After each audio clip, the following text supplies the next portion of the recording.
नमस्कार दोस्तों, income tax act के अंतर्गत बहुत इंपॉर्टेंट डिसीजन हाई कोर्ट के द्वारा दिया गया है।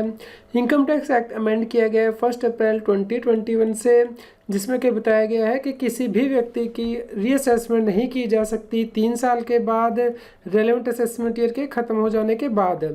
लेकिन असेसिंग ऑफिसर 3 साल के बाद भी रीअसेसमेंट कर सकता है 10 साल तक, यदि उसके पास कोई एविडेंस है जिससे कि ये पता लगता हो कि व्यक्ति की जो इनकम है chargeable to tax in the form of asset वो स्केप हो गई है और जो अमाउंट है वो 50 लाख रुपया या फिर उससे ज़्यादा है उस साल के लिए।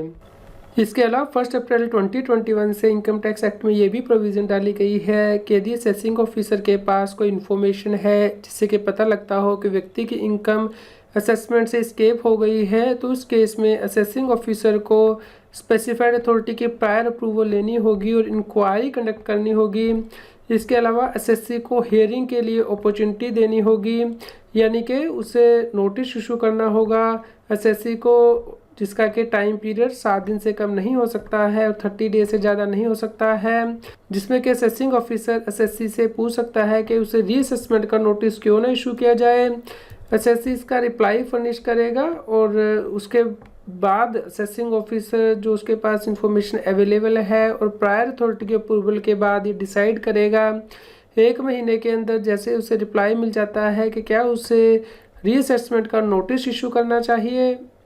दोस्तों, बहुत से हाई कोर्ट में ये केसेस फाइल किए गए कि असेसिंग ऑफिसर के द्वारा पुराने सेक्शन के अंतर्गत ही नोटिस इशू किए जा रहे हैं, यानी कि 3 साल से पुराने भी नोटिस इशू किए जा रहे हैं और असेसिंग ऑफिसर के द्वारा ना तो कोई इंक्वायरी कंडक्ट की गई है और ना ही एसएससी को कोई हियरिंग के लिए अपॉर्चुनिटी दी गई है।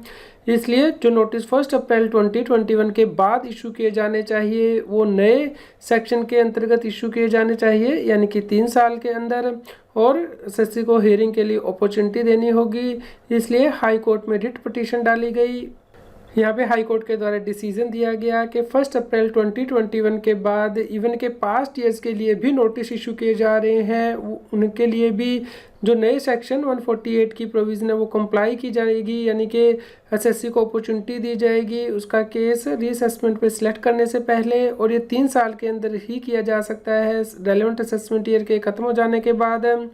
इसलिए जितने भी नोटिस 1 अप्रैल 2021 के बाद इशू किए गए थे पुराने सेक्शन के अंतर्गत, उन्हें अल्ट्रा वाइज डिक्लेयर किया गया हाई कोर्ट के द्वारा, यानी कि उन्हें नल एंड वाइड डिक्लेयर किया गया। और हाई कोर्ट के द्वारा हिदायत दी गई कि 1 अप्रैल 2021 के बाद नए सेक्शन के अकॉर्डिंग ही रीअसेसमेंट के नोटिस इशू किए जा सकते हैं 3 साल के अंदर, और उसके लिए भी एसएससी को हियरिंग के लिए अपॉर्चुनिटी देनी होगी, उसके बाद ही ये नोटिस इशू किए जा सकते हैं। दोस्तों, आप इस जजमेंट को डाउनलोड कर सकते हैं, इसका लिंक इस न्यूज़ की वीडियो डिस्क्रिप्शन में है। जो सब्सक्राइबर इस चैनल के मेंबर हैं वो इसे कम्युनिटी टैब में रेफ़र कर सकते हैं। ये डिसीजन बहुत ज़्यादा इम्पोर्टेंट हो जाता है क्योंकि नॉर्मली देखा गया है कि गवर्नमेंट ने नोटिफिकेशन जारी करके पुराने सेक्शन के अंतर्गत ही नोटिस इशू करने के लिए टाइम लिमिट एक्सटेंड कर दिया था, जो कि सही नहीं है। तो आप उस केसेस में इस डिसीजन से हेल्प ले सकते हैं। उम्मीद करते हैं आपके लिए यह न्यूज़ यूज़फुल रही होगी। कृपया लाइक कीजिए, शेयर कीजिए ताकि सभी लोगों तक ये जानकारी पहुंच पाए और वो इनकम टैक्स की कंप्लायंस कर पाएँ। आप CA Satbir Singh YouTube channel की मेंबरशिप ज्वाइन कर सकते हैं। इसके लिए वीडियो में नीचे ज्वाइन बटन दिया गया है, जिससे कि आप जीएसटी और इनकम टैक्स के लाइव क्वेश्चन पूछ सकते हैं, ईमेल कर सकते हैं।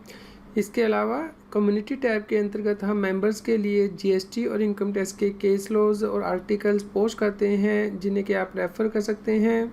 रेगुलर जीएसटी और टैक्स अपडेट के लिए इस चैनल को सब्सक्राइब करें। फ्रेंड्स, आप टीडीएस, इनकम टैक्स, जीएसटी और अकाउंटिंग सॉफ्टवेयर ऑडिट ट्रेल के साथ कंप्लायंस आसानी से कर सकते हैं। इन सॉफ्टवेयर के डेमो देखने के लिए आप हमें मोबाइल नंबर के साथ ईमेल कर दीजिए taxil@gmail.com पर। आप हमें Telegram app CA Satbir Singh Taxil पर ज्वाइन कर सकते हैं ताकि आप जीएसटी और इनकम टैक्स के रेगुलर अपडेट अपने मोबाइल पर ही प्राप्त कर सकें।